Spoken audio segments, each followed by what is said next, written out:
Всем привет! Хочу представить нового героя моих видеообзоров Nokia E63. Это смартфон на Symbian S63 версии. И это будет первая глава, общее впечатление от телефона. Ну и так, давайте начнем. Во-первых, телефон очень приятно лежит в руке, он достаточно тяжелый, при этом конструкция очень ощущается монолитной, сборка, нигде ничто не скрипит, не люфтит. Как видите, у него достаточно оригинальная расцветка, красная с черным. Спереди глянцевый пластик, ряды кнопок, экран. Сзади, как мы видим, модуль камеры находится, зеркальце, вспышка и крышка выполнена по технологии Soft Touch, а передняя является глянцевой. Боковые панели практически ничем не заняты. Здесь только есть разъем под карту памяти. Вот, и разъем под micro USB. Это для синхронизации с компьютером. Сверху есть 3,5 вход на 3,5 мм мини-джек, причем он закрыт заглушечкой, который, мне кажется, потом впоследствии можно потерять, вот такой маленькой фитюлькой. Но пока я особо не пользуюсь им как плеером, то ничего страшного. Также прорезь для динамика. Собственно, практически здесь еще есть зарядка для петельки и микрофон. Давайте сниму заднюю крышку и покажу аккумулятор. Аккумулятор у телефона очень емкий, 1500 мАч, литий полимерный. Действительно, телефон очень долго держит заряд, это чуть ли его не основное достоинство, потому что энергопотребление не очень высокое, система операционная очень выверенная, мало требовательная к ресурсам, и поэтому телефон действительно держит зарядку очень долго. Спереди мы видим полную QWERTY-клавиатуру.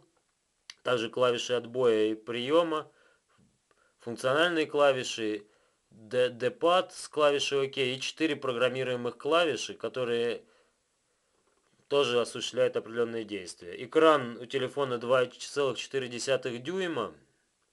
Этого, в принципе, вполне достаточно для работы. Разрешение экрана 320 на 240. Это стандарт для смартфонов на Symbian S63 версии.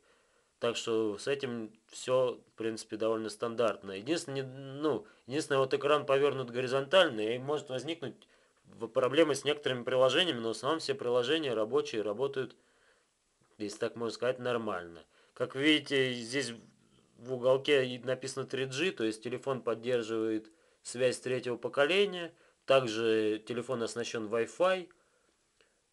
И, я не знаю, тут еще есть такая вещь, как два рабочих стола. Вот этот стол у меня условно я называю для себя, то есть вы можете сами настроить, условно у меня связь и общение, как видите, Опера, Аська, Яндекс.Почта, а второй рабочий стол, кстати, обратите внимание, насколько быстро он меняет темы, это развлечения, чтение книг, радио, музыка, галерея и все в таком духе. То есть это вы все сами можете настраивать. Камера у телефона достаточно слабая, 2 мегапикселя, практически только нажал, сфотографировал, особо никаких настроек нет. Но зато у камеры, тем не менее, есть интересная функция такая, как фонарик. Вот так, сейчас надо и камеру отключить, видимо, чтобы фонарик сработал. Вот видите, зажав пробел, мы получаем фонарик. Но все-таки главное достоинство телефона это полная клавиатура, высокое время жизни от аккумулятора, Symbian S63 версии как сам очень распространенная система и большое количество приложений.